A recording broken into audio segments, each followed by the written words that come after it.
लोग का homework series 3.0 start किए थे। तो आज इसका जो है पार्ट नंबर 2 होगा। पार्ट नंबर 1 हमने आपको करवा दिया है और ये डेली आपके सामने जो है 9 AM वीडियो में आता है, 9 AM में आ जाता है वीडियो। और इसका पीडीएफ जो है आपको 8 AM सुबह में मिल जाता है, ठीक है। तो जो भी टेलीग्राम से नहीं जुड़े हैं जाके टेलीग्राम में जुड़ जाइए, इससे आपको बहुत ज़्यादा फायदा होगा। जिसका भी करंट अफेयर्स वीक है ये इस वीडियो को पूरा देखिएगा, आपको टोटल समझ में आएगा। इसमें डेली 75 क्वेश्चन करवाए जाते हैं और आपको पहले ही बता दिया जाता है कि कल किससे क्वेश्चन होगा, किस टॉपिक से क्वेश्चन होगा। आप किसी भी बुक से पढ़ के आ सकते हैं, उसी से आपको क्वेश्चन देखने को मिलेगा। और मात्र 2 महीना हमारे साथ चलिए, 2 महीना में आपका पूरा सिलेबस दोस्तों कंप्लीट हो जाएगा। तो चलिए बिना देरी का हम लोग शुरुआत करते हैं आज के सेशन को। और आज का पहला नंबर क्वेश्चन जो यहाँ पर दिया गया है, जिस तरह बिहार दरोगा का भी पैटर्न है कथन निष्कर्ष वाला, उसी तरह क्वेश्चन इसमें दिया जा रहा है, ठीक है। तो यहाँ पर दिया गया है 16वां वित्त आयोग के संदर्भ में निम्नलिखित आयोग पर कथनों पर विचार कीजिए। आपको किसके बारे में पूछा गया है? 16वां वित्त आयोग के बारे में पूछा गया, ठीक है। तो यहाँ पर देखिए आयोग का गठन 31 दिसंबर 2024 को हुआ था, ये आपका गलत हो जाएगा। आयोग का गठन जो है 31 दिसंबर 2023 को हुआ था, ठीक है, तो ये गलत हो जाएगा। उसके बाद बोला गया है श्री अरविंद पिनगिरिया इसके अध्यक्ष है, तो ये आपका सही हो जाएगा। तो यहाँ पर से पूछा गया है कि कौन सा सही है, तो केवल 2 आपका राइट आंसर हो जाएगा। अगर हम लोग बात करेंगे यहाँ पर से समझिए वित्त आयोग के बारे में हम लोग जानकारी लेते हैं। किसके बारे में दोस्तों? वित्त आयोग के बारे में जानकारी लेते हैं। अगर हम लोग बात करेंगे वित्त आयोग का गठन कब किया गया था, तो 1951-52 में इसका गठन किया गया था। अगर हम लोग बात करेंगे इसका जो है संबंध किस अनुच्छेद में किया गया है, तो 280 आर्टिकल में इसका संबंध किया गया है। अगर बात करेंगे ये कैसा निकाय है, तो याद रखनी है एक प्रकार का संवैधानिक निकाय है। क्या बोलेंगे? एक प्रकार का संवैधानिक निकाय है। अगर हम लोग वित्त आयोग की यहाँ पर बात करते हैं तो वित्त आयोग में याद रखनी है 14वां वित्त आयोग, उसके बाद याद रखनी है 15वां वित्त आयोग, और उसके बाद याद रखनी है 16वां वित्त आयोग। अगर 14वां वित्त आयोग की बात करेंगे तो ये कौन हो जाएगा? YV रेड्डी हो जाएंगे, ठीक है। 15वां वित्त आयोग की बात करेंगे तो ये हो जाएगा NK सिंह, जिसको हम लोग बोलते हैं नंदकिशोर सिंह।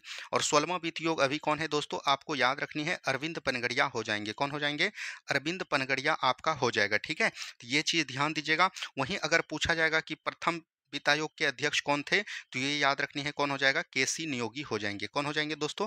KC नियोगी हो जाएंगे। एक चीज याद रखनी है, राज्य में भी वित्त आयोग होता है और राज्य वित्त आयोग की चर्चा कहाँ पर किया गया है? 243 आई में किया गया है। कहाँ पर किया गया है दोस्तों? 243 आई में किया गया है। तो ये सभी बात को एकदम आपको ध्यान देनी है, ठीक है। चलिए नेक्स्ट क्वेश्चन की बात करेंगे। नेक्स्ट क्वेश्चन यहाँ पर दिया गया है, जगत गुरु रामभद्राचार्य को किस भाषा के साहित्य में उनके योगदान के लिए 58वां ज्ञानपीठ पुरस्कार से सम्मानित किया गया है? तो याद रखनी है संस्कृत साहित्य के लिए। अगर हम लोग बात करेंगे 58वां ज्ञानपीठ पुरस्कार दोस्तों किसको किसको मिला था, एक हो जाएगा आपका राम भद्राचार्य। क्या बोलेंगे? राम भद्राचार्य हो जाएंगे। और एक आपको याद रखनी है कौन हो जाएंगे? गुलजार हो जाएंगे। क्या बोलेंगे? गुलजार हो जाएंगे। राम भद्राचार्य जी को किस भाषा के लिए मिला है? संस्कृत भाषा के लिए मिला है। वहीं गुलजार की बात करेंगे तो इनको दोस्तों उर्दू भाषा के लिए दिया गया है, ठीक है। ये आपका हो गया क्वेश्चन का आंसर। उसके बाद अगर हम लोग बात करेंगे ज्ञानपीठ पुरस्कार, क्या बोलेंगे दोस्तों? ज्ञानपीठ पुरस्कार। इस वीडियो के माध्यम से आपका जो है करंट और स्टेटिक्स दोनों कंप्लीट हो जाएगा, ठीक है। अगर ज्ञानपीठ पुरस्कार की बात करेंगे तो ये कब से स्टार्ट हुआ दोस्तों? 1961 में। पहली बार कब दिया गया? 1965 में दिया गया। पहली बार दोस्तों किसको दिया गया है? तो याद रखनी है जी शंकर कुरूप को दिया गया। क्या बोलेंगे? जी शंकर कुरूप को दिया गया पहली ज्ञानपीठ पुरस्कार, ठीक है। वहीं बात करेंगे पहली महिला किसको दिया गया दोस्तों, ये भी चीज पूछ सकता है कि पहली महिला किसको दिया गया है, तो याद रखनी है आशा पूर्णा देवी को दिया गया। किसको दिया गया? आशा पूर्णा देवी को दिया गया। अच्छा, अभी तो आपके एग्जाम में पूछा 58वां, लेकिन अभी आपको ये भी पता रहना चाहिए कि 59वां जो भी ज्ञानपीठ पुरस्कार मिल गया है और वो किसको मिला है दोस्तों, तो याद रखनी है विनोद कुमार शुक्ल को मिला है। क्या बोलेंगे? विनोद कुमार शुक्ल को मिला है। और याद रखनी है ये कहाँ के निवासी है, ये भी चीज आपके पूछा गया है, तो याद रखनी है छत्तीसगढ़ का। और किस साहित्य के लिए मिला है, तो हिंदी साहित्य में मिला है। किस में मिला है? हिंदी साहित्य में मिला है, ठीक है। तो ये सभी बात को एकदम आपको ध्यान देते हुए चलनी है, ठीक है। चलिए बढ़ेंगे अगले सवाल की तरफ। नेक्स्ट क्वेश्चन को ध्यान से देखिए क्या बोला गया है। नेक्स्ट क्वेश्चन यहाँ पर दिया गया है, मानव विकास रिपोर्ट 2025 के संदर्भ में निम्नलिखित कथनों पर विचार कीजिए। यानी कि ह्यूमन डेवलपमेंट रिपोर्ट के बारे में पूछा गया है। तो याद रखनी है मानव विकास सूचकांक में भारत का स्थान 130वां है, तो बिल्कुल ठीक है। लैंगिक असमानता सूचकांक GII में यानी कि जेंडर गैप इंडेक्स जो हम लोग बोलते हैं दोस्तों, इसमें 102वां स्थान है। नहीं दोस्तों, इसमें कितना है, 131वां स्थान है। तो यहाँ पर से केवल सही हो जाएगा केवल ए। देखिए कल जो है हमने आपको जो मतलब करवाया था क्वेश्चन बैंक, उसमें हमने बता दिया था ह्यूमन डेवलपमेंट इंडेक्स 151, जो कि गलत है, याद रखनी है, उसको सही कर दीजिएगा, 130वें स्थान पर हो जाएगा। ठीक है, तो राइट आंसर क्या हो जाएंगे, केवल एक हो जाएंगे। वहीं पर अगर हम लोग बात करेंगे तो याद रखनी है खुशहाली सूचकांक। क्या क्या पूछ सकता है, आपको याद रखनी है खुशहाली सूचकांक, आपको पूछ सकता है शांति सूचकांक। ठीक है, आपको पूछ सकता है, याद रखनी है ग्लोबल फायर इंडेक्स। क्या बोलेंगे, ग्लोबल फायर इंडेक्स। आपको पूछ सकता है, याद रखनी है एशिया फायर इंडेक्स। क्या बोलेंगे, एशिया फायर इंडेक्स पूछ सकता है। आपको पूछ सकता है पर्यावरण में। क्या बोलेंगे दोस्तों, पर्यावरण में। आपको पूछ सकता है, याद रखनी है सतत विकास। क्या बोलेंगे, सतत विकास में पूछ सकता है। और आपको जो पूछ सकता है, याद रखनी है भुखमरी सूचकांक। क्या बोलेंगे, भुखमरी सूचकांक में पूछ सकता है। ठीक है, ये सब चीज को एकदम आपको ध्यान दीजिएगा। अगर हम लोग यहाँ पर बात करेंगे खुशहाली सूचकांक में कितना है दोस्तों, 118 हो जाएंगे। शांति सूचकांक में कितना हो जाएगा, 115 हो जाएगा। ग्लोबल फायर में कितना है दोस्तों, चौथा है। एशिया फाइबर में कितना है दोस्तों, तीसरा है। पर्यावरण में दोस्तों कितना है, 176 है। सतत विकास में कितना है दोस्तों, 99 है। भुखमरी सूचकांक में कितना है दोस्तों, 106 है। इस तरह से आप इसको याद रख सकते हैं। ठीक है, चलिए नेक्स्ट क्वेश्चन की बात करेंगे। नेक्स्ट क्वेश्चन को ध्यान से देखिए। प्रधानमंत्री मुद्रा योजना पीएमएवाई के तहत किस ऋण श्रेणी की सीमा को 50,000 से 5 लाख तक कर दिया गया। अगर हम लोग बात करेंगे, यहाँ पर याद रखनी है प्रधानमंत्री बोल सकते हैं मुद्रा योजना। क्या बोलेंगे, प्रधानमंत्री मुद्रा योजना। ठीक है, ये चीज ध्यान दीजिएगा। इसको किस सरकार के द्वारा किया गया, तो याद रखनी है केंद्र सरकार के द्वारा ये लागू किया गया। किसके द्वारा, केंद्र सरकार के द्वारा लागू किया गया। इसमें दोस्तों 4 प्रकार के ऋण की बात किया गया है। एक प्रकार याद रखनी है सबसे पहले शिशु को, उसके बाद अगर हम लोग बात करेंगे तो किशोर को। ठीक है, शिशु के बाद किशोर को, उसके बाद याद रखनी है तरुण को, और अभी हाल ही में तरुण प्लस को भी देने का लक्ष्य रखा है। ठीक है, यहाँ से जो आपका सवाल बनता है, शिशु को दोस्तों कितना दिया गया, याद रखनी है 50,000। कितना राशि, 50,000। किशोर को याद रखनी है 50,000 से लेके बोल सकते हैं 5 लाख तक देने का आवंटित किया गया। तरुण प्लस को याद रखनी है 5 लाख से बढ़ाकर कितना दिया गया, 10 लाख दिया गया। और याद रखनी है तरुण प्लस की बात करेंगे तो इसी को दोस्तों 5 लाख से ये 10 लाख का जो राशि था, इसको 20 लाख कर दिया। कितना कर दिया दोस्तों, 20 लाख कर दिया। तो आपको यहाँ पर देखिए सवाल क्या पूछा गया है, प्रधानमंत्री 50,000 से 5 लाख। तो 50,000 से 5 लाख कौन है दोस्तों, किशोर है। Kishore right answer option number B हो जाएंगे। लेकिन ये चारों फैक्टर को आपको ध्यान देनी है। ठीक है, चलिए नेक्स्ट क्वेश्चन की बात करेंगे। नेक्स्ट क्वेश्चन यहाँ पर दिया गया है, इंद्र 2025 अभ्यास के संदर्भ में निम्नलिखित कथनों पर विचार कीजिए। तो यह भारत और रूस के बीच द्विपक्षीय नौसैनिक अभ्यास का 14वां संस्करण है। बिल्कुल ठीक। देखिए यहाँ से 3 प्रश्न बनते हैं। इंद्र पूछेगा किस किस देश का सम्मिलित अभ्यास है, तो भारत और रूस के बीच।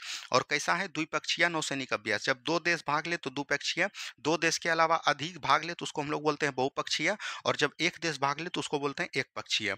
अभ्यास का और संस्करण भी पूछ सकता है, 14वां संस्करण।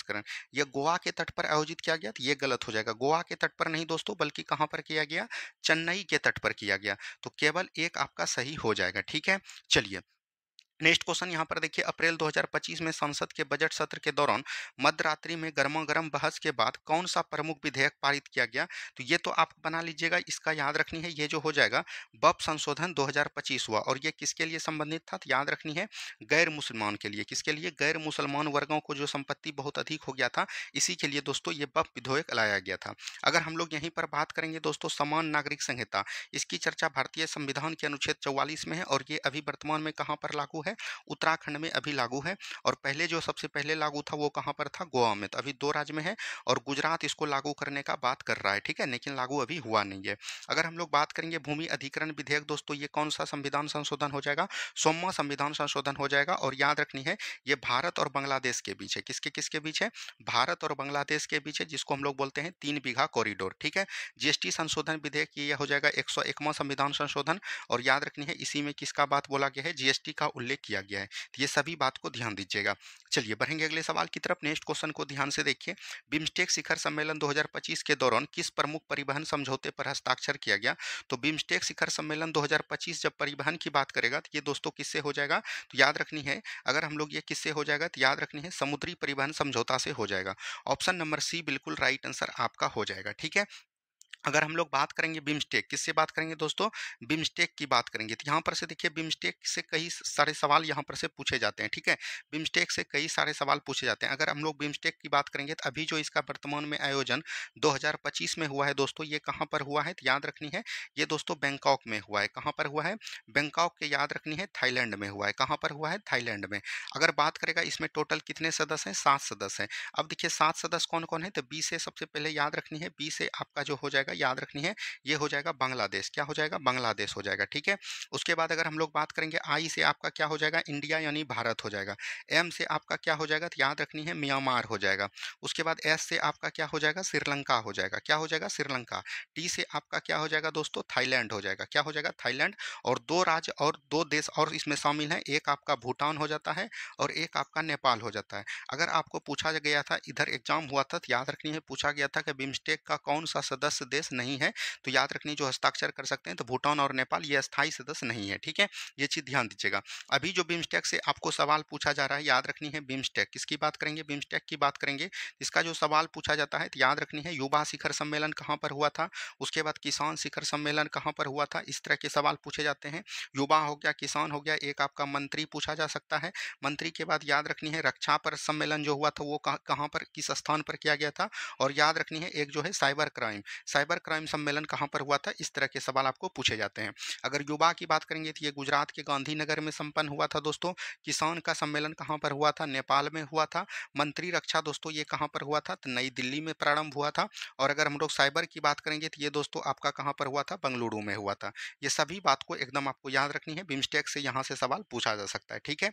चलिए नेक्स्ट क्वेश्चन की बात करेंगे। नेक्स्ट क्वेश्चन यहाँ पर है, नासा के अंतरिक्ष यात्री सुनीता विलियम्सन और बूच विमलोर का अंतरिक्ष में विस्तारित मिशन कितने समय का था? 286 दिन का। कितना था दोस्तों? 286 दिन का था। तो ये चीज ध्यान दीजिएगा। आगे की बात करेंगे। नेक्स्ट क्वेश्चन है, द ब्रूट लिस्ट में अपनी भूमिका के लिए किस अभिनेता ने सर्वश्रेष्ठ अभिनेता का पुरस्कार जीता? कल हमने बताया था एड्रियन ब्रोडी। अगर हम लोग बात करेंगे ऑस्कर अवार्ड 2025, किसकी बात करेंगे? ऑस्कर अवार्ड 2025 कहाँ पर किया गया दोस्तों? लॉस एंजल्स में। कहाँ पर दोस्तों? लॉस एंजल्स में दोस्तों इसका सम्मेलन किया गया। और यहाँ से 3 तरह के सवाल आपको पूछे जाएंगे। कल भी हमने करवाया था, ये किस क्रम का है? तो याद रखनी है 57वां क्रम का हो जाएगा। अगर सबसे ज्यादा एक्टर की बात करेगा, एक्टर किसने जीता? याद रखनी है एक्ट्रेस भी पूछ सकता है, एक्ट्रेस। और याद रखनी है इसमें पूछ सकता है आपको डायरेक्टर। क्या बोलेंगे? डायरेक्टर पूछ सकता है। और आपको फ़िल्म पूछ सकता है। यहाँ से इस 4 चीज़ आपको पूछा जा सकता है। अगर एक्टर की बात करेंगे तो ये तो हो जाएगा एड्रियन ब्रोडी। क्या बोलेंगे? एड्रियन ब्रोडी करके है, ठीक है? एड्रियन ब्रोडी हो जाएगा। उसके बाद अगर एक्ट्रेस की बात करेंगे तो पूरा नाम इसका नहीं है, लिख देते हैं हम, मेडिसन कुछ करके है, तो इसको एक बार देख लीजिएगा। इनको जो मिला है किस फ़िल्म के लिए? द ब्रूटलिस्ट फ़िल्म के लिए। और इसको जो मिला है दोस्तों याद रखनी है अनोरा मूवी के लिए, ठीक है? उसके बाद डायरेक्टर जो हो जाएगा याद रखनी है, फ़िल्म की बात करेगा तो फ़िल्म आपका अनोरा हो जाएगा। और इसी फ़िल्म का डायरेक्टर कौन हो जाएगा? Sean Baker. कौन बोलेंगे? सीन बेकर हो जाएंगे, ठीक है? ये चीज़ ध्यान दीजिएगा। और ये जो पुरस्कार दिया जाता है किसके माध्यम के द्वारा? तो याद रखनी है डॉल्बी थिएटर के माध्यम के द्वारा। किसके द्वारा? डॉल्बी थिएटर के माध्यम के द्वारा। ये भी किसी एग्जाम में प्रश्न पूछा गया, तो इसको भी ध्यान दीजिएगा। चलिए बढ़ेंगे अगले सवाल की तरफ। नेक्स्ट क्वेश्चन को ध्यान से देखिए। राजकोषीय स्वास्थ्य सूचकांक संबंध 2025 के संदर्भ में निम्नलिखित कथनों पर विचार कीजिए। तो राजकीय स्वास्थ्य सूचकांक में बात करेंगे, इसे भारतीय रिजर्व बैंक द्वारा जारी किया जाता है। तो ये गलत हो गया। भारतीय रिजर्व नहीं बल्कि दोस्तों किसके द्वारा जारी किया जाता है? नीति आयोग के द्वारा जारी की जाती है, ठीक है? यह रिपोर्ट 5 प्रमुख उप सूचकांकों के आधार पर राज्यों के राजकोषीय स्थिति का आकलन करती है। बिल्कुल ठीक। राजकोषीय स्थिति के मामले में ओडिशा शीर्ष स्थान पर है। अभी जो 2025 का दोस्तों किया गया, ये कहाँ पर किया गया? उड़ीसा में किया गया। और सबसे टॉप स्टेट कौन रहा? तो याद रखनी है उड़ीसा ही रहा। तो यहाँ पर से सही पूछा जा रहा है तो 2 एवं 3 हो जाएगा, एक आपका क्या हो जाएगा? गलत हो जाएगा, ठीक है? चलिए बढ़ेंगे अगले सवाल की तरफ। विश्व आर्थिक मंच वार्षिक बैठक 2025 के संदर्भ में निम्नलिखित कथनों पर विचार कीजिए। यह दोस्तों वर्ल्ड इकोनॉमिक फोरम की 55वीं बैठक, वार्षिक बैठक थी। बिल्कुल ठीक है। यह स्विट्जरलैंड के दावोस में आयोजित की गई थी। बिल्कुल ठीक है। तो ये दोनों का दोनों कथन आपका क्या है? सही है। इसी तरह के प्रश्न दोस्तों अभी आपका बिहार दरोगा पूछा जा रहा है, ठीक है? चलिए नेक्स्ट क्वेश्चन की बात करेंगे। भारतीय रिजर्व बैंक के 90वीं वर्षगांठ के संदर्भ में निम्नलिखित कथनों पर विचार कीजिए। भारत की राष्ट्रपति द्रौपदी मुर्मू ने आरबीआई की 90 वर्षगांठ के समापन समारोह में भाग लिया, बिल्कुल ठीक है। और अगर हम लोग बात करेंगे समापन में तो ये लिया, और जब शुरुआत हुआ था दोस्तों तो उस समय कौन लिए थे? शुरुआत में दोस्तों आपका प्रधानमंत्री नरेंद्र मोदी लिए थे। कौन बोलेंगे? नरेंद्र मोदी जी लिए थे, ठीक है। आरबीआई को संसद के अधिनियम द्वारा इंपीरियल बैंक ऑफ इंडिया की जगह स्थापित किया था, ये गलत हो जाएगा। यहाँ पर जैसे ही बात आ गया इंपीरियल बैंक, किसकी बात आ गया? अब थोड़ा सा समझिए। अगर हम लोग बात करेंगे, यहाँ से हमेशा क्वेश्चन रहता है, इंपीरियल बैंक की बात करेंगे तो इंपीरियल बैंक की जगह पर किसका बैंक का स्थापना किया गया था? एसबीआई, जो कि सबसे बोल सकते हैं स्थानीय बैंकों में से एक है। और इसका गठन कब किया गया था? 1955 में किया गया था। इंपीरियल बैंक को याद रखनी है, 1921 में इसका गठन किया गया था। और ये 3 बैंकों को मिलकर किया गया था, bank of Bengal, bank of Madras और बैंक ऑफ बोल सकते हैं मुंबई को मिलाकर इंपीरियल बैंक का स्थापना किया गया था। वहीं अगर हम लोग आरबीआई की बात करेंगे तो रिजर्व बैंक ऑफ इंडिया, ये दोस्तों अधिनियम के द्वारा होता है। और यह इसका अधिनियम कब होता है? 1934 में। और 1934 के अधिनियम में 1935 में इसका गठन होता है। और इसका राष्ट्रीयकरण की बात करेंगे तो 1949 में होता है, ठीक है। इसके पहले अध्यक्ष कौन हो जाएंगे? तो याद रखनी है, ये हो जाएंगे सी डी देशमुख। और अभी वर्तमान में अगर बात करेंगे 26वें नंबर के क्रम इसके अध्यक्ष कौन हो जाएंगे? तो वो आपका हो जाएगा संजय मल्होत्रा। कौन हो जाएगा दोस्तों? संजय मल्होत्रा जी हो जाएंगे, ठीक है। ये सभी बातों को ध्यान देनी है। चलिए बढ़ेंगे अगले सवाल की तरफ। नेक्स्ट क्वेश्चन को ध्यान से देखिए, क्या बोला गया है? निम्नलिखित जल प्रणालियों पर विचार कीजिए। तो जल प्रणाली पर विचार करना है। मूसी नदी ऐतिहासिक इमारत है, बिल्कुल ठीक है। भुज ऐतिहासिक जल प्रणाली, बाई का मंदिर नहीं है, तो ये 1 एवं 2 आपका राइट आंसर हो जाएगा, ठीक है। ये वॉच लिस्ट में दोस्तों इसको शामिल किया गया है। नेक्स्ट क्वेश्चन की बात करेंगे, हाल ही में किन भाषाओं को शास्त्रीय भाषा का दर्जा दिया गया? तो मराठी, पाली, प्राकृत, असमिया और बंगाली। ये दोस्तों बीपीएससी इस बार जो एग्जाम हुआ है उसमें पूछा गया था। अगर हम लोग बात करेंगे शास्त्रीय भाषा, शास्त्रीय भाषा पहले कितना था दोस्तों? 6 था, लेकिन 5 बढ़ गया, मराठी, पाली, प्राकृत, असमिया, बंगाली। तो अभी वर्तमान में कितना हो गए हैं? 11 हो गए हैं। पहले जो 6 थे दोस्तों कौन था? तो याद रखनी है, एक आपका तमिल हो जाएगा, उसके बाद याद रखनी है तेलुगु हो जाएगा। क्या हो जाएगा? तेलुगु हो जाएगा। उसके बाद याद रखनी है मलयालम हो जाएंगे। उसके बाद याद रखनी है आपका कन्नड़ हो जाएगा। उसके बाद याद रखनी है आपका संस्कृत हो जाएगा। उसके बाद आपका याद रखनी है असमिया हो जाएगा। और फिर जो है आपका एक उड़िया हो जाएगा। इस तरह से आपको याद रखनी है। असमिया को सत्र शस्त्रिया बोला जाता है, ठीक है। ये सभी भाषा को ध्यान दीजिएगा। चलिए नेक्स्ट क्वेश्चन है, भारत के किन 2 स्थलों को 2025 विश्व स्मारक निगरानी सूची में शामिल किया गया है? तो विश्व स्मारक सूची में शामिल जो किया गया है दोस्तों, मूसी नदी ऐतिहासिक इमारतें और भुज ऐतिहासिक जल प्रणाली को इसमें शामिल किया गया है, ठीक है। तो ये चीज़ ध्यान दीजिएगा। अगर हम लोग बात करेंगे यहाँ पर यूनेस्को, यूनेस्को का दोस्तों गठन कब किया गया था? 1945 में किया गया था। इसका हेडक्वार्टर कहाँ पर है दोस्तों? पेरिस में। और 2025 का जो सम्मेलन हुआ है वो कहाँ पर हुआ है? पेरिस में हुआ है। यूनेस्को में अगर हम लोग बात करेंगे तो इसमें टोटल कितने हैं दोस्तों? अभी शामिल है 44। कितना है? 44वां किसको किया गया है? तो वो भी चीज़ आपको बता दिएंगे, ठीक है। चलिए नेक्स्ट क्वेश्चन है, निम्नलिखित कथनों पर विचार कीजिए। अमित शाह 5 अगस्त 2025 को लाल कृष्ण आडवाणी के कार्यकाल को पीछे छोड़ते हुए भारत के इतिहास में सबसे लंबे समय तक सेवा करने वाले गृह मंत्री बन गए। बिल्कुल ठीक है। अमित शाह दोस्तों, अमित शाह कौन से मंत्री हैं? तो याद रखनी है गृह मंत्री है। और एक आपका सहकारिता मंत्री है। कौन है दोस्तों? सहकारिता मंत्री इसी के हैं। हाल ही में प्रधानमंत्री नरेंद्र मोदी पूर्व प्रधानमंत्री इंदिरा गांधी के कार्यकाल को पीछे छोड़ते हुए भारत का सबसे लंबा प्रधानमंत्री बन गया। नहीं, यहाँ तक ठीक है, इंदिरा गांधी को तो पीछे छोड़ दिया, लेकिन सबसे लंबा प्रधानमंत्री का रिकॉर्ड अभी भी दोस्तों किसका है? जवाहरलाल नेहरू का है। और जवाहरलाल नेहरू का रिकॉर्ड तोड़ने के लिए इनको एक बार और प्रधानमंत्री बनना पड़ेगा। तो 2 आपका गलत हो जाएगा, 1 आपका सही हो जाएगा, तो केवल 1 आपका राइट आंसर हो जाएंगे, ठीक है। चलिए नेक्स्ट क्वेश्चन है, 71वें राष्ट्रीय फिल्म पुरस्कारों के संबंध में निम्नलिखित कथनों पर विचार कीजिए। तो रानी मुखर्जी ने मिसेज चटर्जी विशेष को सबसे सर्वश्रेष्ठ अभिनेत्री जीता। बिल्कुल ठीक है।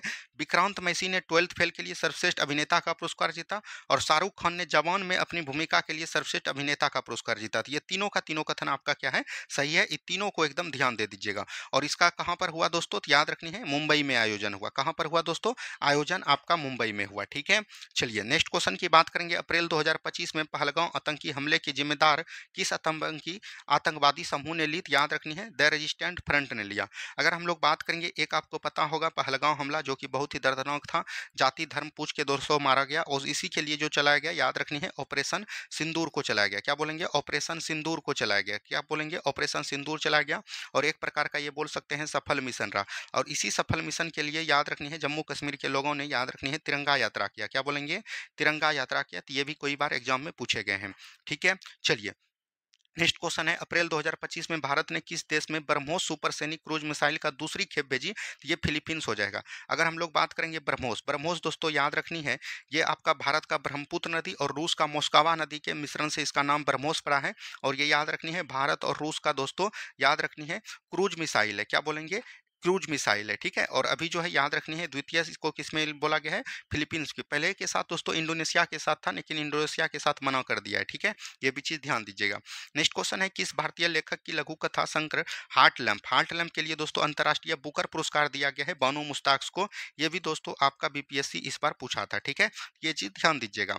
चलिए नेक्स्ट क्वेश्चन की बात करेगा, कोसी मेची लिंक परियोजना के संबंध में निम्नलिखित कथनों पर विचार कीजिए। ये बिहार में कोसी नदी के अधिवेश जल को मेची नदी की ओर मोड़ना का परियोजना है, तो बिल्कुल ठीक है। इस परियोजना को प्रधानमंत्री कृषि सिंचाई योजना त्वरित सिंचाई लाभ कार्यक्रम के अंतर्गत शामिल किया गया है। ये दोनों का दोनों सही है। और इसमें राशि की बात करेंगे तो 11,500 करोड़ रुपया की राशि आवंटन की गई है, तो ऑप्शन नंबर सी हो जाएगा। एक एवं दो दोनों सही है, ठीक है। चलिए नेक्स्ट क्वेश्चन है, हाल ही में प्रधानमंत्री नरेंद्र मोदी ने कहा कि भारत ऑरेंज इकोनॉमी बना रहा है। यह ऑरेंज इकोनॉमी का है, ऑरेंज ही जैसे बोल दिया तो ये दोस्तों भारत की क्रिएटिव अर्थव्यवस्था हो जाएगा। क्या हो जाएगा, भारत की क्रिएटिव। यहाँ से 3 प्रकार के सवाल पूछे जाते हैं। एक आपका हो जाएगा ऑरेंज, ठीक है। एक आपका हो जाएगा, याद रखनी है, ब्लू। क्या बोलेंगे, ब्लू। और एक आपका है ग्रीन। क्या है दोस्तों, ग्रीन है। क्या बोलेंगे, ग्रीन हो जाएगा, ठीक है। तो यहाँ से 3 तरह के सवाल। अगर ऑरेंज की बात करेगा तो ऑरेंज में आपका क्या हो जाएगा, क्रिएटिव अर्थव्यवस्था। क्या बोलेंगे, क्रिएटिव अर्थव्यवस्था। ब्लू पूछेगा तो याद रखनी है समुद्री अर्थव्यवस्था। और ग्रीन पूछेगा तो याद रखनी है पर्यावरणीय अर्थव्यवस्था बनाने का लक्ष्य रखा गया, ठीक है। ये तीनों चीज को एकदम ध्यान दीजिएगा। चलिए नेक्स्ट क्वेश्चन देखिए, जल जीवन मिशन को किस वर्ष तक बढ़ाया गया है। तो अभी दोस्तों इसको जो बढ़ा के कर दिया है कितना, 2028 कर दिया है, ठीक है। जल जीवन मिशन की बात करेंगे तो जल जीवन मिशन दोस्तों कब आता है, 2019 में। इसको 5 साल के लिए बढ़ाया, 24 में बोला लक्ष्य रखा, लेकिन फिर से दोस्तों अभी इसको कहां तक ले गया, 2028 तक ले गया। तो ऑप्शन नंबर सी बिल्कुल राइट आंसर हो जाएंगे, ठीक है।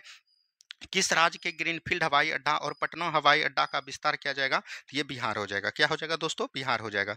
अगर बात करेंगे ग्रीन फील्ड हवाई अड्डा, क्या बोलेंगे, ग्रीनफील्ड हवाई अड्डा। ग्रीनफील्ड हवाई अड्डा जो दोस्तों बनाया गया, ये कहाँ पर बनाया गया, तो याद रखनी है पटना हवाई अड्डा बोल रहा है, ठीक है। और ग्राउंड पूछेगा तो याद रखनी है अंडरग्राउंड हवाई अड्डा की बात करेगा तो ये कहाँ पर बनाया गया दोस्तों, तो याद रखनी है दानापुर के बिहटा में। कहाँ पर, दानापुर के बिहटा में बनाया गया, ठीक है। चलिए बढ़ेंगे अगले सवाल की तरफ। अब देखिए दोस्तों आपका करंट अफेयर समाप्त हुआ और जो आपका टॉपिक था संवैधानिक विकास, वो आपका प्रारंभ होने जा रहे थे। ध्यान से पढ़िएगा, टोटल संवैधानिक विकास हम आपको क्लियर कर देंगे, ठीक है। चलिए पहला क्वेश्चन है, भारत में ईस्ट इंडिया कंपनी से संबंधित मामलों को नियंत्रित एवं विनियमित करने के हेतु ब्रिटिश सरकार द्वारा प्रथम अधिनियम कौन था। देखिए दोस्तों ब्रिटिश जो है, याद रखनी है कई यूरोपीय देश जो है भारत आए, उसमें सबसे पहले जो याद रखनी है 1600 ईस्वी में। इसके पहले पुर्तगाली आए, कई आए, याद रखनी है। लेकिन 1600 ईस्वी में जो अंग्रेज आया था, ब्रिटिश ईस्ट इंडिया कंपनी, ये दोस्तों भारत में सबसे ज़्यादा उभर कर सामने आई। और ये दोस्तों भारत में याद रखनी है अपने योग्यता के अनुसार से ये सभी पुर्तगाली यात्री यानी कि यूरोपीय देश को बाहर कर दिया। और याद रखनी है, ये जो है याद रखनी है, भारतीय में दोस्तों युद्ध में भी हस्तक्षेप करने लगे। और भारत में दोस्तों जैसे पलासी का युद्ध हो गया, बक्सर का युद्ध हो गया, ये सब युद्ध जीतने के माध्यम के द्वारा ये भारत में दोस्तों शासन प्रशासन करने लगे। और भारत में जैसे ही शासन प्रशासन करने लगे तो ब्रिटिश कंपनी का कौन था, तो याद रखनी है ब्रिटिश सरकार के द्वारा। तो ब्रिटिश सरकार ब्रिटिश कंपनी पर नियंत्रण पाने के लिए कई समय समय पर बार बार अधिनियम लाता रहा। तो सबसे पहला जो अधिनियम था वो था 1773 का रेगुलेटिंग एक्ट। 1773 के रेगुलेटिंग एक्ट में क्या प्रावधान किया गया, तो याद रखनी है 1774 में इसमें सबसे पहले कलकत्ता में सुप्रीम कोर्ट का गठन किया गया। और सुप्रीम कोर्ट का दोस्तों मुख्य न्यायाधीश कौन बना था, तो याद रखनी है सर एलिजा इम्पे को बनाया गया, ठीक है। और इसके अलावा तीन अन्य न्यायाधीश थे, चाइल्ड बोल सकते हैं, हाइड थे, चैम्बर्स थे और लिमेस्टर थे, ठीक है। उसके द्वारा इसमें क्या किया गया, याद रखनी है बंगाल का जो गवर्नर था, याद रखनी है बंगाल के गवर्नर का पदनाम बदल दिया और बंगाल के गवर्नर को क्या बोला गया, गवर्नर जनरल बोला गया। क्या बोलेंगे, गवर्नर जनरल बोला गया। इस अधिनियम की ये दोनों विशेषता एकदम आपको ध्यान दीजिएगा। लेकिन याद रखनी है 1773 के रेगुलेटिंग एक्ट को प्रयास एवं भूल की संज्ञा भी दी जाती है, क्योंकि ये जो गवर्नर जनरल था और ये जो एक मुख्य न्यायाधीश था, इस दोनों के काम का मतलब बंटवारा नहीं किया, इसीलिए दोस्तों इसको प्रयास एवं भूल की संज्ञा की जाती है। और इसी के उपलक्ष्य में 1781 ईस्वी में सेटलमेंट एक्ट लाया, यानी कि प्रयास एवं भूल की संज्ञा को हम लोग 1781 में सेटलमेंट एक्ट ऑफ इंडिया के नाम से जानते हैं। इसी को हम लोग विनिमय अधिनियम बोलते हैं, तो याद रखनी है इसी का हिंदी इंग्लिश होता है रेगुलेटिंग एक्ट। तो ऑप्शन नंबर बी बिल्कुल राइट आंसर आपका यहाँ पर से हो जाएगा, किसी को कोई दिक्कत नहीं। चलिए नेक्स्ट क्वेश्चन देखिए, निम्नलिखित में से किस अधिनियम में कलकत्ता में सर्वोच्च न्यायालय की स्थापना का प्रावधान किया गया? तभी तुरंत हमने बताया रेगुलेटिंग एक्ट 1773 में। और इसके मुख्य न्यायाधीश की बात करेगा तो ये हो जाएगा सर एलिजा एम्पे। कौन बोलेंगे? सर एलिजा एम्पे हो जाएंगे इसके मुख्य न्यायाधीश। ठीक है, तो ये भी चीज को ध्यान दीजिएगा। और इसके अलावा 3 अध्यादेश थे जिसका हम लोग बोल सकते हैं। इसका एक हो जाएगा हाइड, क्या बोलेंगे? हाइड हो जाएगा। उसके बाद याद रखनी है चैम्बर्स हो जाएंगे। और उसके बाद एक आपका हो जाएगा लिमेस्टर, क्या बोलेंगे? लिमेस्टर, चैम्बर, हाइड और लिमेस्टर हो जाएंगे। ठीक है, चलिए बढ़ेंगे अगले सवाल की तरफ। सूची एक को सूची दो के साथ सुमेलित करना है। देखिए, नियंत्रण परिषद की स्थापना यानी board of controller. Board of control देखिए, जब दोस्तों आप पढ़िएगा 1784 का पीस्ट इंडिया एक्ट, तो 1784 के पीस्ट इंडिया एक्ट में याद रखनी है अंग्रेज दोस्तों व्यापारी मामला को देखता था। तो व्यापारी मामला को कौन देखता था? Board of director. तो व्यापारिक मामला को देखने के साथ साथ राजनीतिक मामला को देखने के लिए बोर्ड ऑफ कंट्रोलर का गठन किया गया। उसी को हिंदी में बोलते हैं नियंत्रण परिषद की स्थापना। यानी बोल सकते हैं कि द्वैत शासन का प्रारंभ जो हुआ दोस्तों वो 1784 के पीस्ट इंडिया एक्ट के कारण हुआ, क्योंकि बोर्ड ऑफ डायरेक्टर दोस्तों व्यापारिक मामला को देखता था और बोर्ड ऑफ कंट्रोल दोस्तों राजनीतिक मामला को देखने लगा। तो इसका तो राइट आंसर हो जाएगा, ये बोल सकते हैं एक का हो जाएगा दो। ठीक है, सर्वोच्च न्यायालय की स्थापना ये तो हो जाएगा 73, 173, ये एक हो जाएगा, ये दो हो जाएगा। इंग्लिश मिशनरियों को भारत में कार्य करने की अनुमति, मतलब कि बोल सकते हैं इंग्लिश मिशनरियां, यानी कि 1813 के जब अधिनियम को पढ़िएगा तो उसमें बोला गया कि दोस्तों याद रखनी है ईसाई धर्म दोस्तों भारत में दोस्तों मतलब कि बोल सकते हैं अपना धर्म प्रचार प्रसार कर सकते हैं। तो ये 1813 का चार्टर अधिनियम हो जाएगा। तो ये हो जाएगा 3। गवर्नर जनरल की परिषद में कानूनी सदस्य की नियुक्ति, कानूनी सदस्य की नियुक्ति जो किया गया तो ये याद रखनी है 1833 के चार्टर अधिनियम में किया गया। ठीक है, यहाँ पर से राइट आंसर हो जाएगा 4, यानी 2 1 3 4, 2 1 3 4 देख लीजिए कहाँ पर है, ऑप्शन नंबर बी में है। तो ऑप्शन नंबर बी बिल्कुल राइट आंसर हो जाएंगे। ठीक है, चलिए नेक्स्ट क्वेश्चन है, ईस्ट इंडिया एक्ट 1784 के अंतर्गत कंपनी में किन राज्यों को अलग अलग कर दिया? तो वाणिज्यिक जिसको हम लोग व्यापारिक बोलते हैं यानी बोर्ड ऑफ कंट्रोल डायरेक्टर, और राजनीतिक कार्यों को यानी बोर्ड ऑफ कंट्रोलर। ठीक है, तो ये भी चीज ध्यान दीजिएगा। और इसी से याद रखनी है 1784 के ईस्ट इंडिया एक्ट से ही दोस्तों क्या माना जाता है कि याद रखनी है कि भारत में दोस्तों द्वैत शासन प्रारंभ हो गया। लेकिन एक चीज याद रखनी है कि भारत में दोस्तों द्वैत शासन का जनक पूछेगा, द्वैत शासन जो स्टार्ट किया गया था वो कब किया गया था? 1765 में किया गया था रॉबर्ट क्लाइव के द्वारा। और इसको याद रखनी है 1772 में अंत किसने किया? वारेन हेस्टिंग ने किया। तो ये भी चीज ध्यान दीजिएगा। वहीं आपको यहाँ से 3 सवाल पूछा जाता है। प्रांतों में द्वैत शासन कब स्टार्ट हुआ था? तो 1919 में। ठीक है, और वहीं अगर केंद्र में द्वैत शासन की बात करेगा तो ये कब किया गया था? 1935 के अधिनियम में। ये 4 टाइप के प्रश्न आपको पूछे जाते हैं। तो इस 4 टाइप के प्रश्न को एकदम आपको ध्यान दीजिएगा। ठीक है, चलिए नेक्स्ट क्वेश्चन देखिए क्या बोला गया है। ईस्ट इंडिया एक्ट 1784 के द्वारा किसका गठन किया गया? तो बोर्ड ऑफ कंट्रोलर का। किसका किया गया? बोर्ड ऑफ कंट्रोलर का गठन किया गया। नेक्स्ट क्वेश्चन है ईस्ट इंडिया एक्ट 1784 के अंतर्गत, ये तो दोस्तों याद रखनी है, ये रिपीट हो जाएगा। तो ऑप्शन नंबर बी हो जाएगा। ठीक है, चलिए नेक्स्ट क्वेश्चन है, ईस्ट इंडिया कंपनी अधिनियम 1813 को डैश के रूप में जानते हैं? तो चार्टर अधिनियम के द्वारा। 1813 के अधिनियम को एक बार देख लीजिए। 1813 के अधिनियम में बोला गया, याद रखनी है, शिक्षा पर दोस्तों क्या करेगा? प्रति वर्ष दोस्तों 1 लाख रुपया खर्च करेगा। लेकिन ऐसा हुआ नहीं। ठीक है, उसके बाद बोला गया 1874 अधिनियम के बोला गया कि याद रखनी है ब्रिटिश कंपनी का एकाधिकार जो है, याद रखनी है कि सिर्फ जो है मतलब कि एकाधिकार अब समाप्त करता है, और ब्रिटिश ईस्ट इंडिया कंपनी याद रखनी है आंशिक रूप से समाप्त कर दिया। और इसके साथ बोला गया कि याद रखनी है चाय और पूर्वी देशों के साथ, चीन के साथ दोस्तों ये व्यापार कर सकते हैं। ये सब दोस्तों याद रखनी है 1813 के चार्टर एक्ट की अधिनियम की विशेषता है। नेक्स्ट क्वेश्चन है, 1800 चार्टर अधिनियम ने भारत में ईस्ट इंडिया कंपनी को शासन को अगले 20 वर्षों तक 20 बगलों के लिए बढ़ा दिया गया था। और याद रखनी है उसके बाद आता है 1833 का अधिनियम। 1833 के अधिनियम में क्या किया कि जो ब्रिटिश कंपनी का चाय एवं चीन के साथ दोस्तों व्यापार था और आंशिक रूप से समाप्त किया था, 1833 के अधिनियम में पूरी तरह से इसको समाप्त कर दिया। ठीक है, चलिए नेक्स्ट क्वेश्चन है, निम्नलिखित में से किस में किन से भारत की अंग्रेजी शिक्षा की नींव पड़ी? 1813 में बोले हमने शिक्षा पर 1 लाख रुपया प्रति वर्ष खर्च किया जाएगा। और याद रखनी है general committee of public instruction की भी 1823 में। और प्राच्यविद और आंग्लविद विवाद, ये तीनों हो जाएगा राइट आंसर। इसको एक बार देख लीजिएगा, ये क्वेश्चन काफी इंपॉर्टेंट हो जाएगा, हो सकता है आपके एग्जाम में देखने को मिले। नेक्स्ट क्वेश्चन है, चार्टर एक्ट 1813 के संबंध में निम्नलिखित कथनों पर विचार कीजिए। इसने भारत में ईस्ट इंडिया कंपनी के व्यापार अधिपत्य को चाय के व्यापार एवं चीन के साथ व्यापार को छोड़कर समाप्त कर दिया। बिल्कुल ठीक, अभी तुरंत हमने बताया। उसके बाद देखिए क्या बोला गया, इसने कंपनी द्वारा अधिकार में लिए गए भारतीय राज्य क्षेत्रों पर ब्रिटिश शासन क्राउन की संप्रदा को सृष्ट किया। भारत का राजस्व अब ब्रिटिश संसद के नियंत्रण में आ गया था। तो ऐसा कोई बात नहीं था दोस्तों, यहाँ पर से ये दो को याद रखेगा, 1 2 आपका राइट आंसर हो जाएगा। ठीक है, चलिए नेक्स्ट क्वेश्चन है, निम्नलिखित में से किस कानून का प्रावधान था कि भारतीयों को ईस्ट इंडिया कंपनी के अंतर्गत नौकरियों में प्रतिबंध नहीं करना चाहिए। तो ये जो दोस्तों आपका किया गया था कि नौकरियों में दोस्तों प्रतिबंध नहीं करना चाहिए, ये दोस्तों 1833 का चार्टर अधिनियम था। किसका था? 1833 का चार्टर अधिनियम था। नेक्स्ट क्वेश्चन है, वह कौन सा अधिनियम था जिसने भारत में सत्ता ब्रिटिश ईस्ट इंडिया कंपनी के ब्रिटिश क्राउन में स्थानांतरित कर दिया? तो याद रखनी है, जैसे ही दोस्तों 1833 का अधिनियम आया, इसमें दोस्तों याद रखनी है ब्रिटिश कंपनी का दोस्तों सभी व्यापार एकाधिकार समाप्त कर दिया। तब इसको दोस्तों भारत में शासन प्रशासन करने के लिए छोड़ दिया। लेकिन याद रखनी है 1857 का जब विद्रोह होता है तो ब्रिटिश सरकार को यह पता चल जाता है कि ब्रिटिश कंपनी से भारत का दोस्तों शासन प्रशासन नहीं देखा जाएगा। इसीलिए दोस्तों 1858 का पद आया और 1858 के पद चार्टर अधिनियम में दोस्तों भारत शासन अधिनियम में क्या बोला गया कि अब दोस्तों ब्रिटिश सरकार दोस्तों भारत सरकार का जितना भी सैन्य व्यवस्था प्रशासनिक व्यवस्था होगा वो दोस्तों कौन देखेगा? ब्रिटिश क्राउन देखेगा। यानी कहने का मतलब हुआ कि जिस तरह ब्रिटेन की सरकार ने ये बोला कि जिस तरह ब्रिटिश की जनता है, ब्रिटेन की जनता है, उसी तरह हमारे लिए भारत की जनता होगा। तो राइट आंसर क्या हो जाएगा? 1858 का अधिनियम हो जाएगा। ठीक है, चलिए नेक्स्ट क्वेश्चन है, निम्न में से किस अधिनियम के अंतर्गत बागान मजदूरों को बिना अनुमति के चाय बागानों को छोड़ने की अनुमति नहीं थी? ये दोस्तों अगर हम लोग बात करेंगे तो ये दोस्तों अंतर्देशीय आव्रजन अधिनियम 1859 का था। ऑप्शन नंबर सी हो जाएगा।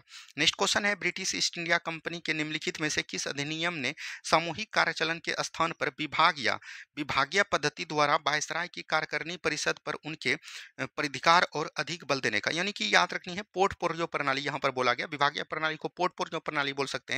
ये 1861 के अधिनियम का प्रावधान किया गया है। तो ऑप्शन नंबर ए बिल्कुल राइट आंसर हो जाएगा। नेक्स्ट क्वेश्चन है, इंडियन काउंसिल एक्ट 1861 के बारे में निम्नलिखित में से कौन से कथन सही है? इसने कानून बनाने के लिए प्रयोजन से गवर्नर जनरल की परिषद का विस्तार किया। गवर्नर जनरल सदस्यों की संख्या में वृद्धि करने के लिए प्राधिक नहीं था। था क्या था दोस्तों? था। तो ये गलत हो जाएगा। केवल एक इसमें सही आपका हो जाएगा। ठीक है, चलिए नेक्स्ट क्वेश्चन है, अंग्रेजों ने भारत में अप्रत्यक्ष चुनाव प्रणाली पहली बार निम्नलिखित में से किस अधिनियम में? देखिए भारत में अगर बात करेगा तो भारत में अभी भी दो प्रकार के दोस्तों चुनाव प्रणाली होता है। एक आपका होता है अप्रत्यक्ष, क्या बोलेंगे? अप्रत्यक्ष होता है। और एक आपका होता है प्रत्यक्ष। अगर बात करेंगे प्रत्यक्ष अप्रत्यक्ष में किसका किसका चुनाव होता है दोस्तों? अगर हम लोग बात करेंगे राष्ट्रपति का चुनाव, अगर हम लोग बात करेंगे उपराष्ट्रपति का चुनाव, ये सब दोस्तों अप्रत्यक्ष तरीके से होता है। अप्रत्यक्ष करने का मतलब हुआ कि जनता इसमें सीधे रूप से भाग नहीं लेता है। लेकिन प्रत्यक्ष चुनाव की बात करेंगे तो प्रत्यक्ष चुनाव दोस्तों ये अभी भी हो रहा है। जैसे आपका लोकसभा का चुनाव हो गया, ठीक है, विधानसभा का चुनाव हो गया, मुखिया का चुनाव हो गया, जिसमें जनता पार्टिसिपेट करते हैं, उसको प्रत्यक्ष चुनाव बोलते हैं। अगर हम लोग बात करेंगे अप्रत्यक्ष चुनाव प्रणाली का जो है याद रखनी है 1892 अधिनियम में स्टार्ट हुआ था और वहीं प्रत्यक्ष चुनाव प्रणाली 1919 के अधिनियम में प्रावधान किए गए थे। यहाँ पर बोला गया अप्रत्यक्ष चुनाव प्रणाली तो 1892 हो जाएगा। याद रखनी है 1892 राइट आंसर आपका हो जाएगा। ठीक है, चलिए नेक्स्ट क्वेश्चन है, किस ब्रिटिश कानून द्वारा भारतीय प्रतिनिधियों को पहली बार भारतीय विधान परिषद के चुनाव के लिए सीटों का आवंटन किया गया था? तो सीटों का आवंटन जो किया गया था वो 1892 के अधिनियम के द्वारा किया गया था। ठीक है, चलिए नेक्स्ट क्वेश्चन है, निम्नलिखित में से कौन सा 1892 के सुधारों का विस्तार था? भारत सरकार अधिनियम 1935। 1892 का जो था 1909 था। 1909 परिषद अधिनियम। 1909 के परिषद अधिनियम के समय याद रखनी है ब्रिटेन के प्रधानमंत्री कौन थे? एच एक्विथ थे। क्या बोलेंगे? एच एक्विथ थे और ये आपका बीपीएससी पूछा गया था। इसी को हम लोग क्या बोलते हैं? मार्ले मिंटो सुधार अधिनियम बोलते हैं। और मार्ले मिंटो सुधार अधिनियम 1909 के द्वारा सबसे इसका महत्वपूर्ण योगदान जो था याद रखनी है, इसमें जो है पृथकीकरण की बात किया गया था, यानी मुसलमानों को अलग निर्वाचन की मांग पृथककरण की बात की गई थी। ठीक है, चलिए पृथक निर्वाचन मंडल की व्यवस्था अभी तुरंत हमने बताया 1909 के अधिनियम के द्वारा हो जाएगा। चलिए नेक्स्ट क्वेश्चन, निम्नलिखित पर विचार कीजिए। मार्ले मिंटो सुधार में राज्य विधानसभाओं के शाकीय बहुमत समाप्त कर दिया। भारत सरकार अधिनियम 1909 के अतिरिक्त गैर सरकारी व्यक्ति स्थानीय निकायों में अप्रत्यक्ष रूप से निर्वाचित हुए। ये भी बिल्कुल ठीक है, केवल दोनों इसमें सही हो जाएंगे। ठीक है, नेक्स्ट क्वेश्चन है, ये दोनों एक ही सवाल थे दोस्तों, तो इसका भी राइट आंसर सी हो जाएंगे। नेक्स्ट क्वेश्चन है, निम्नलिखित में से किस अधिनियम द्वारा 120 सदस्यों वाले चैम्बर ऑफ प्रिसेंस की व्यवस्था की गई थी? तो चैम्बर ऑफ प्रिसेंस की जो व्यवस्था की गई थी ये दोस्तों 120 सदस्यों वाली, ये किसमें किया गया था? तो 1909 के अधिनियम के द्वारा की गई थी। ठीक है, चलिए नेक्स्ट क्वेश्चन देखिए, सरकार भारत सरकार अधिनियम 1919 के विषय में निम्नलिखित में से कौन सा एक कथन सही नहीं है, यानी कि गलत है? इसमें सांप्रदायिक प्रतिनिधित्व की प्रथा को आगे बढ़ाया, बिल्कुल ठीक है। जिस तरह 1909 में मुसलमानों को अलग पृथक निर्वाचन की मांग की गई, उसी तरह दोस्तों 1919 के अधिनियम में याद रखनी है, बोल सकते हैं कि सिख आंग्ल समुदाय ये सब दोस्तों इसमें जो है सांप्रदायिक प्रतिनिधित्व को किया। इसने केंद्रीय कार्यपालिका को विधानमंडल के प्रति उत्तरदायी बनाया। इसे मॉन्टेग्यू चैम्फोर्ड सुधार के नाम से जाना जाता है। इसने केंद्र और प्रांतों को उत्तरदायी के स्पष्टता पृथक करने का, ये दोस्तों 1935 के अधिनियम की विशेषता है, ना कि 1919 का। तो यही आपका गलत हो जाएगा। ठीक है, चलिए नेक्स्ट क्वेश्चन है केंद्रीय विधानसभा का उपरोक्त में से कौन से निर्वाचित सदस्य शासन प्रशासन 1919 के अंतर्गत 1919 का अधिनियम जो आया ये लागू कब से हुआ दोस्तों 1921 में हुआ और सबसे पहले जो चुनाव हुआ 1926 में हुआ और 1945 में। लेकिन 1937 में दोस्तों प्रांतीय चुनाव जो हुआ ये 1935 के अधिनियम की विशेषता है। तो यहाँ पर से राइट आंसर हो जाएगा 1 और 3। कौन हो जाएगा दोस्तों 1 और 3 हो जाएगा। नेक्स्ट क्वेश्चन की बात करेंगे भारतीय सिविल सेवा के संदर्भ में निम्नलिखित कथनों पर विचार कीजिए। यह भारत सरकार अधिनियम 1919 के भारतीय सिविल सेवा के लिए एक अलग परीक्षा का प्रावधान किया जाना होना था। बिल्कुल ठीक है। भारतीय सिविल सेवा में 1941 में भारतीयों का प्रतिशत यूरोपियों से अधिक था। तो ये बिल्कुल ठीक है। दोनों का दोनों कथन आपका क्या हो जाएगा सही हो जाएगा। ठीक है। चलिए भारत सरकार विधेयक गवर्नमेंट ऑफ इंडिया बिल 1919 पर गठित संयुक्त प्रवर समिति के समक्ष महिला मताधिकार ये तीनों हो जाएगा दोस्तों। आपको पता होना चाहिए कि 1919 के अधिनियम की विशेषता यह है कि इसमें सबसे पहली बार दोस्तों महिलाओं का वोट देने का अधिकार मिला गया। ठीक है। चलिए नेक्स्ट क्वेश्चन है निम्नलिखित में से किस अधिनियम में विधेयका में संघीय विशेषताओं पर प्रांतीय स्वायत्तता की शुरुआत की गई और केंद्र और प्रांतों के बीच विधायी शक्तियों के वितरण का प्रावधान किया गया। तो ये 1935 के अधिनियम की विशेषता हो जाएगा। ठीक है। चलिए नेक्स्ट क्वेश्चन जवाहरलाल नेहरू निम्नलिखित में से किस अधिनियम को दस्ता का एक नया घोषणा पत्र कहा। ये 1935 के अधिनियम को और 1935 के अधिनियम को जवाहरलाल नेहरू ने यह भी कहा कि ये याद रखनी है कि ये बिना इंजन का चल रही ट्रेन है। ठीक है। तो ये भी चीज ध्यान दीजिएगा। नेक्स्ट क्वेश्चन है भारत शासन अधिनियम 1935 के अनुसार प्रस्तावित संघीय विधेयका के उच्च सदन का नाम क्या था। तो याद रखनी है फेडरल चैम्बर ऑफ प्रेसिडेंस। ठीक है। चलिए नेक्स्ट क्वेश्चन है निम्नलिखित में से किस अधिनियम ने विधेयका में संघीय विशेषताओं और प्रांतीय स्वायत्तता की शुरुआत। प्रांतीय स्वायत्तता की शुरुआत याद रखनी है ये 1935 की प्रमुख विशेषताओं में से एक है। ये दोस्तों 1935 का भारत शासन अधिनियम हो जाएगा। यहाँ पर से राइट आंसर भारत शासन अधिनियम 1935 हो जाएगा। यहाँ पर देखिए ये सवाल दोस्तों एक रिपीट हो गया है तो ये भी 1935 का हो जाएगा। ठीक है। चलिए नेक्स्ट क्वेश्चन है भारत सरकार 1935 किस आधारित था। संविधान का मसौदा तैयार करते हुए संविधान सभा का विचार की स्वीकृति ब्रिटिश भारत में। तो यहाँ पर देखिए एक संघीय एक संसदीय प्रणाली का सिद्धांत था। 1935 में ये बोला गया कि याद रखनी है देशी रियासत और जितने भी मतलब ब्रिटिश क्षेत्र है उसको मिलाकर दोस्तों एक संघ का निर्माण किया गया। लेकिन देशी रियासत दोस्तों इसमें मिलने से मतलब कि नहीं मतलब योगदान दिया, इसीलिए दोस्तों एक संघ की बात की गई थी लेकिन पूरा नहीं हुआ। तो right answer option number D हो जाएगा। नेक्स्ट क्वेश्चन यहाँ पर है निम्नांकित में से क्या भारत शासन अधिनियम 1935 की विशेषता नहीं है। संघ एवं प्रांतीय स्वायत्तता, केंद्र में द्वैत शासन, समवर्ती सूची का सृजन, प्रांतों में द्वैत शासन। प्रांतों में द्वैत शासन 1919 के अधिनियम की विशेषता है न कि 1935 का। यही राइट आंसर हो जाएगा। नेक्स्ट क्वेश्चन है निम्नलिखित में से किस अधिनियम में प्रांतीय स्तर पर द्वैत शासन प्रणाली को त्याग कर लोकप्रिय रूप से निर्वाचित प्रांतीय विधानसभा का उद्गम का सहायता। ये दोस्तों आपका जो हो जाएगा भारत शासन अधिनियम 1935 हो जाएगा। यानी प्रांतीय स्तर पर द्वैत शासन को समाप्त कर दिया और केंद्र में दोस्तों द्वैत शासन को स्टार्ट कर दिया। ठीक है। चलिए नेक्स्ट क्वेश्चन है भारत में संघीय न्यायालय की रचना के समर्थन किस अधिनियम। तो संघीय न्यायालय की स्थापना कब किया गया था। तो याद रखनी है ये हो जाएगा 1935 के अधिनियम के द्वारा और इसी को हम लोग फेडरल कोर्ट के नाम से जानते थे। याद रखनी है और बाद में दोस्तों जाकर 1950 में दोस्तों इसी का नाम क्या पड़ा सुप्रीम कोर्ट ऑफ इंडिया। ठीक है। ये भी चीज को ध्यान दीजिएगा। नेक्स्ट क्वेश्चन है निम्नलिखित में से किसने मॉन्टेग्यू चेम्सफोर्ड सुधारों को असंतोषजनक, निराशजनक और प्रकाशहीन सूर्य बताया। तो ये बाल गंगाधर तिलक ने बताया। किसने बताया। बाल गंगाधर तिलक ने बताया। नेक्स्ट क्वेश्चन है भारत के गवर्नर जनरल की परिषद में प्रथम बार एक भारतीय सदस्य की नियुक्ति का प्रावधान किस अधिनियम में किया गया। तो पहली बार दोस्तों भारतीय परिषद में एक नियुक्ति किया जाएगा। ये दोस्तों 1861 के अधिनियम का प्रावधान है। ठीक है। नेक्स्ट क्वेश्चन है भारत में संघीय न्यायालय की रचना का समर्थन किस अधिनियम। संघीय न्यायालय हमने बता दिया 1935 का अधिनियम हो जाएगा। 1935 का भारत सरकार अधिनियम हो जाएगा। 1935 के अधिनियम द्वारा संस्थापित संघ में अपशिष्ट शक्तियां किसको दी गई। ये गवर्नर जनरल को दिया गया। और आपको याद रखनी है 1935 के अधिनियम के द्वारा ही याद रखनी है इसमें संघ सूची और बोल सकते हैं राज्य सूची और समवर्ती सूची तीनों सूची का प्रावधान किया गया। लेकिन याद रखनी है अगर आप 248 आर्टिकल को पढ़िएगा तो इसमें दोस्तों अपशिष्ट सूची की बात किया गया है और इस पे दोस्तों किसको बनाया गया, शक्तियां दिया गया, गवर्नर जनरल को दिया गया। नेक्स्ट क्वेश्चन यहाँ पर है वर्ष 1935 के में भारतीय संविधान द्वारा पेश किया गया शासित वाले मौलिक दस्तावेज के रूप में किस अधिनियम को प्रस्तावित किया गया। तो 1935 के बाद दोस्तों जो अधिनियम प्रस्तावित किया गया ये भी चित्या दिया गया मौलिक दस्तावेज को, तो ये 1935 का अधिनियम होगा। ऑप्शन नंबर बी हो जाएगा। नेक्स्ट क्वेश्चन देखिए निम्नलिखित में से किस अधिनियम द्वारा भारत परिषद को समाप्त कर दिया। भारत परिषद की बात करेगा तो भारत परिषद को जो दोस्तों समाप्त कर दिया ये 1919 का अधिनियम हो जाएगा। ठीक है। नेक्स्ट क्वेश्चन है 1935 के अधिनियम के संदर्भ में किसने कहा था कि यह अनेक ब्रेकों वाली इंजन रहित है। ये अभी तुरंत हमने बताया जवाहरलाल नेहरू ने बोला था। और 1935 के अधिनियम को याद रखनी है ये मतलब बोल सकते हैं सी आर दास ने क्या बोला था कि ये दोस्तों द्वैत शासन से भी बुरा है। और याद रखनी है मोहम्मद अली जिन्ना ने क्या बोला था कि ये एक प्रकार का सरा हुआ आम है। तो ये तीनों कथन आपको ध्यान देनी है। नेक्स्ट क्वेश्चन है, भारत सरकार अधिनियम 1935 भारत के लिए ब्रिटिश संसद द्वारा सबसे लंबा अधिनियम था।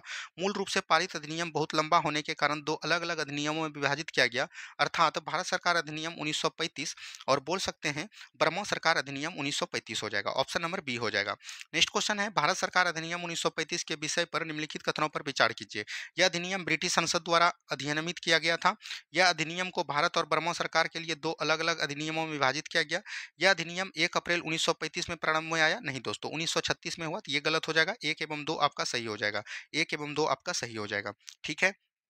निम्न में से किस अधिनियम के द्वारा केंद्रीय विधानमंडल में प्रथम बार दो सदन बनाए गए? दो सदन जो बनाए गए दोस्तों, ये कब बनाए गए? 1892 के अधिनियम में बनाए गए। ठीक है। चलिए यहाँ पर देखिए मिलान करना है। The Indian council 1892। 1892 में दोस्तों क्या हुआ था? तो याद रखनी है, प्रांतों में द्वैत शासन की शुरुआत हुई थी। तो ये हो जाएगा 3। द इंडियन काउंसिल 1909 में दोस्तों क्या किया गया था? तो याद रखनी है, मुस्लिम पृथक। तो ये 4 हो जाएगा। भारत सरकार अधिनियम 1919 को हम लोग किस नाम से जानते हैं? निर्वाचन की पद्धति शुरुआत की गई थी। तो सॉरी, ये हो जाएगा दोस्तों, इसका हो जाएगा 3 और इसका हो जाएगा 2 हो जाएगा। ठीक है। उसके बाद भारत सरकार अधिनियम 1935 का प्रांतीय स्वायत्तता की शुरुआत, ये हो जाएगा 1। यानी 2 4 3 1 कहाँ पर है? ऑप्शन नंबर ए में हो जाएगा। ठीक है। चलिए, किस कैबिनेट मिशन ने भारतीय संविधान के निर्माण हेतु एक संविधान सभा का प्रस्ताव रखा? ये दोस्तों कैबिनेट मिशन ने अगर बात करेगा तो ये दोस्तों आपका हो जाएगा कैबिनेट मिशन योजना 1946। ऑप्शन नंबर सी हो जाएगा। ठीक है। चलिए, नेक्स्ट क्वेश्चन है, किस संवैधानिक कानून माध्यम के द्वारा भारत और पाकिस्तान को दो स्वतंत्र राष्ट्र? तो ये 1947 हो जाएगा। बोल सकते हैं पाकिस्तान स्वतंत्रता अधिनियम, भारतीय स्वतंत्रता अधिनियम 1947 हो जाएगा। ठीक है। चलिए, नेक्स्ट क्वेश्चन है, निम्नलिखित में से भारतीय स्वतंत्रता अधिनियम 1947 के अभिलक्षण विशेषता नहीं है? भारत को अधिवत डोमिनियन सिंधु बलूचिस्तान, ये बिल्कुल ठीक है। यहाँ पर देखिएगा दोस्तों, इस अधिनियम में ब्रिटिश संसद ने एक विधायी इच्छा से एक संविधान निर्धारण करने की तलाशा गया। यही दोस्तों आपका गलत हो जाएगा। ठीक है। चलिए, नेक्स्ट क्वेश्चन है, निम्नलिखित कथनों में से कौन सा कथन सही नहीं है यानी गलत है? वर्ष 1935 में भारत सरकार अधिनियम प्रांतीय लोक सेवा आयोग की स्थापना से संबंधित है। वर्ष 1909 में भारत सरकार मुसलमानों को अलग पृथक, बिल्कुल ठीक है। 1919 भारत सरकार अधिनियम में पहली बार द्विसदनीय प्रत्यक्ष चुनाव की ये बिल्कुल ठीक हो जाएगा। तो डी आपका गलत हो जाएगा। ठीक है। कॉमनवेल्थ में दोस्तों भारत कब शामिल हुए थे राष्ट्रमंडल में? 1949 मई 1949 में। और ये बोल सकते हैं संविधान सभा के द्वारा, ना कि कोई अधिनियम के द्वारा। ये संविधान सभा के द्वारा इसमें शामिल किए गए थे। ठीक है। चलिए, नेक्स्ट क्वेश्चन है, भारतीय स्वतंत्रता अधिनियम 1947 के विषय में कौन सा कथन सही नहीं है? तो इसका जो राइट आंसर हो जाएगा, यह याद रखनी है, अगर हम लोग बात करेंगे, इसका जो राइट आंसर हो जाएगा, मूलभूत ढांचा निर्धारित किया गया, तो यही हो जाएगा ऑप्शन नंबर बी, बिल्कुल राइट आंसर हो जाएगा। तो ये दोस्तों था। और कल का आप लोग होमवर्क देख लीजिए। कल का अगर होमवर्क की बात करेंगे, कल का होमवर्क आपका क्या है? तो याद रखनी है ज्योग्राफी। क्या बोलेंगे? ज्योग्राफी का दोस्तों आपका पहला चैप्टर हो जाएगा। ज्योग्राफी का फर्स्ट चैप्टर किसी भी बुक से पढ़ के आ सकते हैं। और याद रखनी है इकोनॉमिक्स, इकोनॉमिक्स का दोस्तों आपको पहला चैप्टर मिल जाएगा। ठीक है। और करंट अफेयर, ये दोनों बात एकदम आपको ध्यान दीजिएगा। अच्छे लेवल के प्रश्न होंगे ताकि आप बिहार एग्जाम दरोगा में बेहतरीन कर सकते। ठीक है। मिलते हैं हम लोग नेक्स्ट वीडियो में। जय हिंद, जय भारत। शाम को दोस्तों आपका इडुटेरिया का, क्या बोलेंगे? इडुटेरिया का दोस्तों वॉल्यूम 2 का एक सेट आएगा। ठीक है। इसका हम लोग पूरा एनालिसिस करने वाले हैं। धन्यवाद। जय हिंद, जय भारत।